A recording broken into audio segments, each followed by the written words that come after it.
যে কোনো নিরামিষ দিনে আমার ঠাকুমার হাতে ধোকার ডালনার কথা ভীষণই মনে পড়ে। ঠাকুমা না ভীষণই ভালো ধোকা বানাতো। দোকানের ওই প্যাকেট ধোকার থেকে অনেক গুণে ভালো হয় খেতে। আজকে ঠাকুমার মতো করেই ধোকা বানাচ্ছি।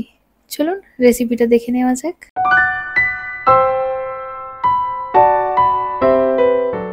ধোকা বানানোর জন্য আমি এখানে ছোলার ডালটাকে আগে থেকেই ভিজিয়ে রেখেছিলাম। যদি ওভারনাইট ভিজিয়ে রাখা যায় তাহলে কিন্তু খুবই ভালো হয়, আর যদি সেটা পসিবল না হয় তাহলে কমপক্ষে 6 থেকে 7 ঘন্টা মতো ভিজিয়ে রাখতে হবে। তা না হলে কিন্তু ডালটা একদমই নরম হবে না, আর ধোকাটাও একদমই খেতে ভালো লাগবে না।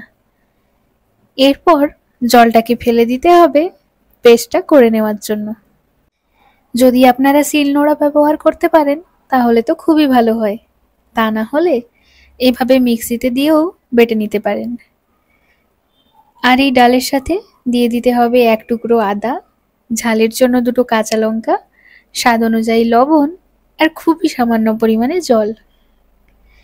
এবার এটাকে পেস্ট বানিয়ে নিচ্ছি। পেস্ট বানানোর পরে টেক্সচারটা দেখে নিন। কোনোভাবেই কিন্তু খুব বেশি জল দিয়ে দেবেন না, 1 থেকে 1.5 চামচ মতো জল দিলেই কিন্তু এনাফ। আর দেখে নিশ্চয়ই বুঝতে পারছেন ডালটা আমি খুব বেশি পেস্ট করিনি, কিছু কিছু ডাল কিন্তু এখনো গোটা আছে। টেক্সচারটা আপনাদের ঠিক এরকমই রাখতে হবে। এরপর একটা কড়াই গরম করে নিয়ে তাতে দিয়ে দিচ্ছি 2 চামচ মতো সর্ষের তেল। খুব বেশি তেল কিন্তু এখানে লাগবে না। আর তেলটা হালকা গরম হয়ে গেলে এখানে দিয়ে দিতে হবে 1 চামচ মতো মৌরি, সাথে 1 চামচ কালো জিরে, আর হাফ চামচ মতো হিং। ফোড়নটাকে 2 মিনিট নাড়াচাড়া করে ভেজে নিয়েছি। এখন রঙের জন্য দিয়ে দিচ্ছি হলুদ গুঁড়ো। তারপর একবার ভালো করে সমস্ত কিছু মিশিয়ে নিতে হবে যতক্ষণ না হলুদের কাঁচা গন্ধটা চলে যায়। এবার এর মধ্যে ডাল বাটাটা দিয়ে দিতে হবে। এই পুরো প্রসেসটা করার সময় গ্যাসের ফ্লেমটা কিন্তু একদম লোতে রাখতে হবে। আর ডাল বাটাটা দিয়ে কন্টিনিউ কিন্তু মেশাতে হবে, নইলে ডালটা নিচে লেগে যেতে পারে। 4 থেকে 5 মিনিট মতো ডালটাকে ভালো করে মিশিয়ে নিলে দেখবেন ডালটা আস্তে আস্তে কিন্তু শুকনো হতে থাকবে, আর এইভাবে কড়াইয়ের গা ছেড়ে বেরিয়ে আসবে।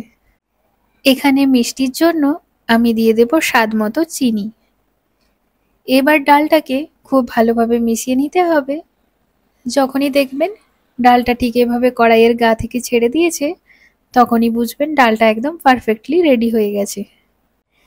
এদিকে একটা থালার মধ্যে সামান্য সর্ষের তেল দিয়ে আমি এটাকে ভালোভাবে মাখিয়ে নিচ্ছি, যাতে ধোকাটা সেট হওয়ার পরে ইজিলি উঠে আসে।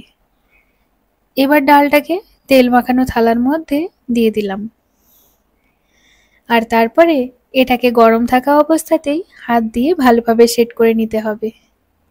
এখানে আমি ঠান্ডা জলে হাত ডুবিয়ে তারপর ভালোভাবে সেট করে নিচ্ছি। ভালোভাবে সেট করা হয়ে গেলে এবার এটাকে রেখে দিতে হবে মিনিমাম 10 থেকে 15 মিনিট মতো, মানে যতক্ষণ না ঠান্ডা হচ্ছে এভাবেই রেখে দিতে হবে। 15 মিনিট পরে এটাকে কেটে দেখাচ্ছি। আমি সাইডের গুলোকে আলাদা করে কেটে নিয়েছি। এবার মাঝখানের অংশটাকে রম্বস আকারে বেশ ভালো করে কেটে নিচ্ছি। দেখুন কাটা হয়ে গেছে। এবার সাইডের অংশগুলোকে আমি সরিয়ে রাখছি। এবার এক এক করে রম্বসের শেপগুলোকে তুলে নিচ্ছি। দেখুন একদম পারফেক্ট সেট হয়েছে। আশা করি এবার থেকে দোকানের ইনস্ট্যান্ট পাউডার ধোকা কিনে আর বানাতে হবে না। দেখতেই পেলেন কত ইজিলি বানানো যায়।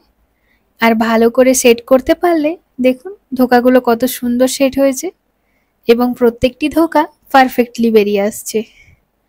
আর যেহেতু থালায় আমি আগে থেকে তেল মাখিয়ে রেখেছিলাম তাই এটা নিচে কোনোভাবে আটকে যায়নি। তাহলে আজ এই পর্যন্তই। দেখা হবে পরের ভিডিওতে। সবাই ভালো থাকবেন, সুস্থ থাকবেন। আজকের মতো টাটা।